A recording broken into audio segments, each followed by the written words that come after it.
قصہ ابراہیم علیہ السلام کا۔ صالح علیہ السلام کے بعد اللہ تعالیٰ نے سیدنا ابراہیم علیہ السلام کو مبعوث فرمایا۔ ابراہیم علیہ السلام جد الانبیاء ہیں، عظیم المرتبت اور اولو العزم پیغمبر ہیں۔ آپ کے والد کا نام طارق تھا، جبکہ اس کا لقب آزر تھا۔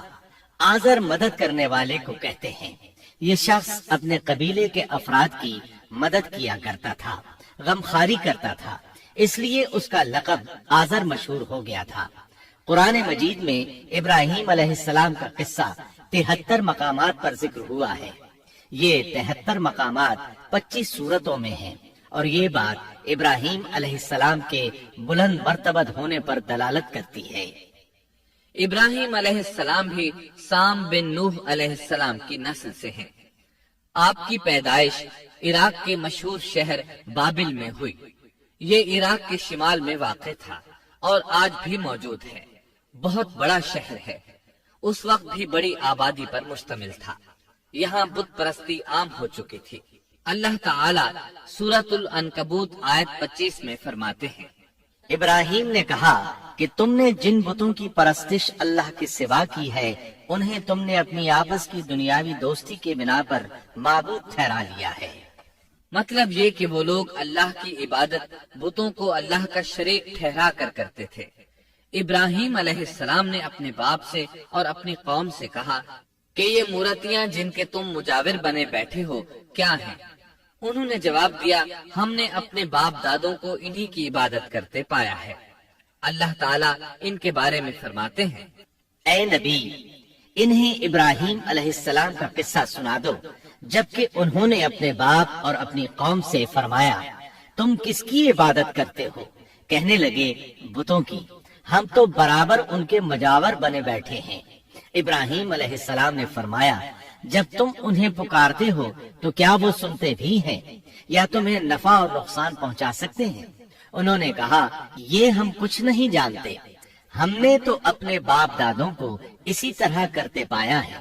مطلب یہ کہ یہ بت پرستی انہیں ورثے میں ملی تھی۔ وہ جن معبودوں کی عبادت کرتے تھے، نہ وہ ان کی پکار کو سنتے تھے، نہ ہی ان کے نفع و نقصان پر قادر تھے۔ اسی لیے ابراہیم علیہ السلام انہیں جھنجھوڑ رہے تھے، لیکن اندھی تقلید اور بشری عقل کے بیکار ہو جانے نے انہیں یہ سب سوچنے سے عاری کر دیا تھا۔ اللہ تعالیٰ نے ابراہیم علیہ السلام کی خصوصی رہنمائی فرمائی تھی، جیسا کہ سورۃ الانبیاء آیت 51 میں ہے، اور ہم نے ابراہیم کو پہلے سے ہدایت عطا فرما دی تھی اور ہم اسے جانتے تھے۔ ابراہیم علیہ السلام نے کبھی ایک لمحے کے لیے بھی بتوں کی پوجا نہیں کی تھی۔ آپ نے اپنی قوم کو بتوں کی پوجا کرتے دیکھا تو انہیں ملامت کی، ایک اللہ کی طرف دعوت دی، اور اس دعوت کی ابتدا انہوں نے اپنے باپ سے کی۔ اللہ تعالیٰ سورہ مریم میں فرماتے ہیں، اے نبی، کتاب میں ابراہیم کا ذکر کر، بے شک وہ سچا نبی تھا۔ جب اس نے اپنے باپ سے کہا، اے میرے باپ، بے شک مجھے وہ علم عطا ہوا ہے جو تمہیں حاصل نہیں، اس لیے میری اطاعت کریں، میں آپ کو سیدھا راستہ دکھاؤں گا۔ اے میرے باپ، شیطان کی عبادت نہ کریں، بے شک شیطان اللہ کا نافرمان ہے۔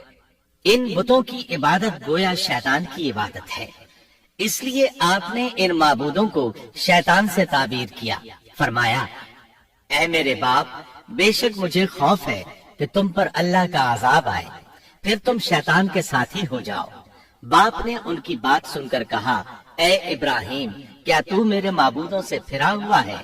البتہ اگر تو باز نہ آیا تو میں تجھے سنسار کر دوں گا، اور تو مجھ سے ایک مدت تک دور ہو جا، یعنی مجھ سے اتنا دور ہو جا کہ کبھی مجھے نظر نہ آئے۔ ابراہیم علیہ السلام نے اپنے باپ پر نرمی اور مہربانی کرتے ہوئے ان سے کہا، آپ پر سلامتی ہو، میں اپنے رب سے آپ کے لیے بخشش طلب کرتا رہوں گا۔ لیکن جب بعد میں ان پر واضح ہو گیا کہ وہ تو اللہ کا دشمن ہے، تو ابراہیم علیہ السلام اس سے بے تعلق ہو گئے۔ سورہ توبہ آیت 114 میں اللہ فرماتے ہیں، اور ابراہیم کا اپنے والد کے لیے بخشش طلب کرنا ایک وعدے کی وجہ سے تھا جو وہ اس سے کر چکے تھے، لیکن جب انہیں معلوم ہو گیا کہ وہ اللہ کا دشمن ہے تو اس سے بیزار ہو گئے۔ بے شک ابراہیم بڑے نرم اور تحمل والے تھے۔